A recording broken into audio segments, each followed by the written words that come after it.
तर आंदोलनाच्या नावानं हुल्लडबाजी करणारे शिवरायांचे मावळे कसे असतील असा सवाल करत नितेश राणे यांनी हुल्लडबाज आंदोलकांवर टीका केली आहे। या आंदोलकांचा शोध घ्यायला हवा असं देखील राणे यांनी म्हटलेलं आहे।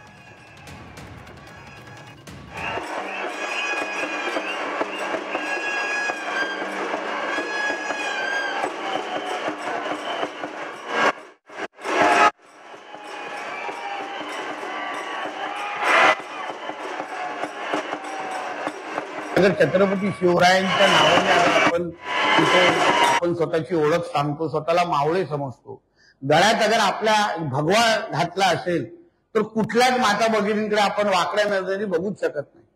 ज्याचं रक्त भगवा आहे, ज्याच्या गळ्यात भगवा आहे, आपण कधीच कुठे धिंगाणा घालणार नाही, कुठली चोरी करणार नाही, कुठल्या माता भगिनींकडे वाकड्या नजरेने बघणार नाही। ह्यालाच तर छत्रपती शिवरायांचे मावळे म्हणतात, हीच तर आपली ओळख आहे।